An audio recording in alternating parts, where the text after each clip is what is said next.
Hello people, I am Jaby KOAY. Joining me is Achara KIRK. Hi. We're going to review Bahubali. Yes. A lot of you guys have been waiting for this review for a while. I apologize that it's taken so long to get to, but here we are, we're finally doing it. This was a difficult film to figure out how to review because it's only half a story. Yeah. And the structure of that half is weird for Western viewers. I think it's weird just in general because I don't think it's just limited to Western viewers. It's not a normal movie by any means. The first half is you're dealing with one character and then the other half you're dealing with a different character who look the same. Well, they look the same because they're obviously related. I mean, I forgive that in a heartbeat. I mean, if you go watch Back to the Future, all of Marty McFly's ancestors look exactly like Marty McFly. Or even his offspring, they look exactly the same. This movie was compelling for me to watch because it has a lot of elements that are interesting to me. I'm a big fan of Lord of the Rings and Game of Thrones and Legend of Zelda, you know, those epic period, you know. Epic period fantasy. Exactly. All of those elements. All of those elements combined make for an interesting story. There's a shot of not Bahubali, but his son, like climbing on the cliff and whatnot, and it's just really wide shots. You see the waterfall and whatnot. Just the idea of this adventure where a mask falls down and there's this imprint of a face and he's like, I gotta go find this woman. Like the one. I like a lot of those aspects of the story. I love this old dude, the not old, but he's like the slave who is. Oh, I forget his name. I forget. Well, let's pull up the IMDb. I like what his cause is. Like he is going under the guise of being a faithful slave, but he's really there for the queen, who's handcuffed, basically been trapped there for 25 years. Katapa. I thought he was so badass, the way he was wielding the sword around and everything like that. The way that little fight scene where he's fighting the guy who is trying to, I don't know what he was trying to do. I think he was trying to sell a sword or something like that. And he was like, oh, I've seen a better sword than that, haha. Right, exactly. The thing that was weird that stood out to me is there was a huge tonal shift because the first half of the movie is this romantic, epic adventure where the son of Bahubali is just trying to find this woman. Yeah. And then when that happened, I thought that it was a bit too truncated. I feel like that could have been a little bit more spread out. Like it covered what would be at least 2 months of relationship in about 5 minutes, you know? And when I say 5 minutes, I mean like 5 minutes of life happened for both of them. And they were in love and making babies. And I'm like, all right, I'm just gonna let that go. Hey, life is short when you are a warrior living in a fantasy period world.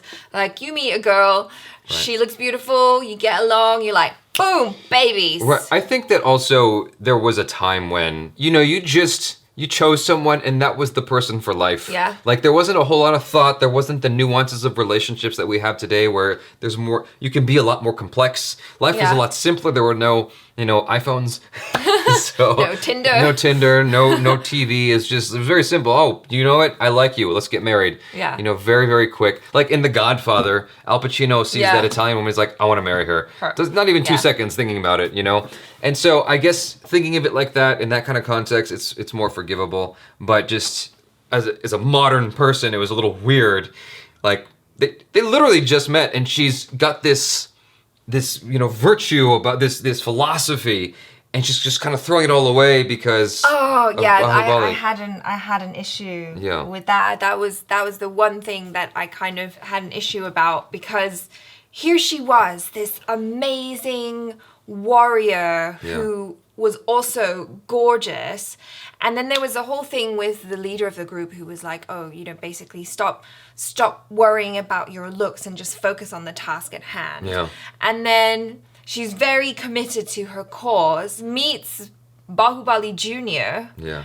And he's like, oh, you should look more like a woman or whatever. And then she takes off all her warrior garb, wears a skirt, and she's all like, oh, I'm in love with you. I'm like, why can't she be in love with him as well as be a kick-ass warrior, awesome princess girl? Right. Like, that's what I want her to be. I'm of two minds about that. It's hard. It's tough because, yes, I agree with you, but I'm thinking of that. You watched the Anthony Robbins thing with me. I'm not your guru or whatever. Yeah. And there's this whole thing. I'm gonna try to regurgitate this to you guys as best as I can because it does feel relevant just for the sake of this part of the conversation. Anthony Robbins is a motivational speaker and life coach, and he was dealing with this couple where their sex life wasn't so great.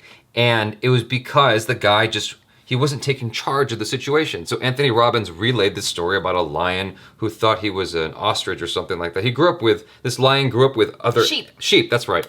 And so the lion behaved as a sheep for a long time, and then the sheep and this lion came across other lions that ate the sheep, right? And then gave one of the sheep to that lion that grew up with the sheep and was like, you are a lion. I'm totally butchering this story. But the point is, you guys need to watch I'm Not Your Guru. The point of the story, it ultimately came to, at heart, the lion was a lion. It wasn't a sheep. As much as it wanted to be, it had to honor what it was, and it was a sheep. It was a lion. I'm bucking this up. Let me see if I can go over that one more time for the sake of you guys and myself. So let's give me a name. Barry. So Barry the lion is raised by sheep, right? And so it behaves as a sheep, it baas, it does all the things that sheep do. And then Barry and the sheep come across a pack of lions. And what happens is these lions viciously eat the sheep. And Barry's like distraught, he sees his whole family's murdered, right? And then what happens is the king lion, Alpha comes up to Barry, takes one of the sheep and gives it to Barry and says, eat this, right? And Barry does. And he eats the meat and he feels amazing and he roars because he's a lion. He's not a sheep, right? That was a very weird story for me to hear initially. I'm like, wait, that's a weird moral that's a weird moral to take away from this. But deep down, he was honoring what he is deep down inside. He's a lion, he's a warrior, right? And so here, even though she's strong, she's a woman and she should honor that, right? Now, what that means is, just run with me for a second here. I'm trying to make a point. Okay, you're not helping me make the point. We got your point. Help me make the other point now. Okay. It's okay to be effeminate. I think that's what that was saying. It's like but she appreciated being effeminate. That's the thing. Feminine. Feminine? Just feminine. Oh, sorry. Okay. I can't English, apparently. She appreciated her female side. Is that better? Yeah, but that's fine and dandy. I'm saying, why can she not honor both? She did. Right after the lovemaking, she totally abandoned Bahubali and went down, Bahubali Jr., and went down to fight these dudes, and then Bahubali helped her out. Yeah, and then she's all like, oh, now why don't you go and... That's not what happened. Bahubali Jr. said, I will fight this for you. I understand you having a problem with that. She should have come along. She should have come along. She should, sure. Was she injured? She was injured. She got a leg injury, so she couldn't come along. But it was like, that was convenient. Yeah, it's like... Let's injure this girl so she can't go along. Come along. Like, she should have come along. I think it would have been cool to have them come along together. But Bahubali Jr., as we're fondly calling him now, which is not his name, it's Shivudu. He could clearly handle himself. He did very well once he got to the palace grounds. Him alone was able to pull the statue into its place. Yeah. So the way Shivudu kind of just slipped in and forced that whole little kingdom to crumble from within was kind of cool. Yeah. Once that shifted into the story about being completely about Bahubali, I didn't understand what was going on at first because in my brain I'm expecting it to be a 5-minute flashback. Yeah. I didn't know that's just the rest of the movie. That's really fucking weird. Like, I've never seen that before, and I've never seen it before in a good way. It's weird. And had I known that going into it, I think I could have appreciated the movie a little bit more in that respect. Now, that aside, the war sequences were pretty cool. I know that a lot of you guys were saying that off the Bahubali 2 trailer reaction, it was inspired by other more specific things, but I gotta say, it felt very 300-like in terms of the way it was shot, like the angles and whatnot, the slow motion. It felt very much like 300. The spears, you see almost shot for shot some of those moments in 300. Yeah. And that's our reference as well, because we've seen it. Yeah, that's true. It's our reference. The war sequences are actually really cool. I like the bad guys. They who looked like orcs or whatever. Oh, yeah, those guys. They were really nasty bad guys that it felt gross. They felt gross to look at. You didn't want to mess with them, and I think that's excellent. It's great to have bad guys you just don't want to fuck with. And then there was the whole drama of the the kingdom within itself. Like, Yeah, the dad wanted his biological son to be heir to the throne, and meanwhile, his wife wanted the more virtuous one to be heir to the throne. Well, she was being very diplomatic about it. Whoever won the thing. I thought those action sequences were pretty intense. Yeah. They were cool. I thought that there was a lot going on, and in a good way. It's just very crazy things to stage, as in thinking about it from the filmmaker's perspective, just like these huge set pieces. It was very well executed, I thought. Yeah. I can't recall anything like negative standing out to me. Every now and then I could catch the visual effects. Yeah. But that's okay though. I forgive it. You know, the money being spent on this film is not going to compare to the money that we spent on American films or Western films in general. The huge, like Transformers or something like that. It's not that kind of budget. So for the budget that they had, they actually pulled off very, very awesome action sequences. I wish I knew that the film was, because nothing indicated that that's where the film was going. It just happened. It was like, oh, now we're in a flashback for the rest of the movie. Yeah, it was kind of weird. And then it just ended. It ended like halfway into the story, which makes sense because there's Bahubali Part 2. I guess they were always going to have a Part 2, right? Because even at the end of it, it was like... The beginning. It said the Bahubali at the beginning. But it didn't end. If I watched that in theaters when it first came out, I think I would have been upset. Yeah. And I'm like, wait, what?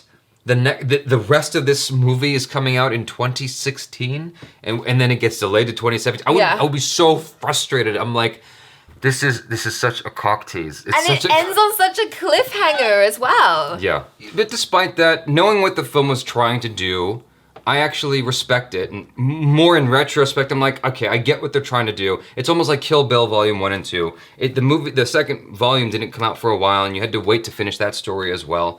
And but it still kind of felt like a little mini ending to the film. Sure, well, they tried. Yeah, I mean, so it's like, you watch the next one to find out more of the history, but it still kind of had a little conclusion, whereas this was like, it felt like it just ended in the middle, and it was like, oh my god, the shock! Right. Movie's over, credits are rolling. It's like, just ended at, like, I was gonna make a reference to sex, but, you know. But you get what I mean, right? But again, I liked the actors in the film. Yeah. I like a lot of the action sequences. I love just the idea, that initial idea of this guy going after this face in the sand and doing all these cool little things, like writing on her hand and writing on her whatever. Oh, bringing back your story about the sheep and the lion, though. Yeah. He was totally the lion in pretending to be a sheep down there with the villagers. Right. Well, exactly. Because like he always wanted, he had a yearning to go up the mountain, and his foster mother kept telling him, no, don't do it, it's dangerous, blah, blah, blah. But he had to, because that was in his soul, that was his calling. Right. Exactly. Yeah.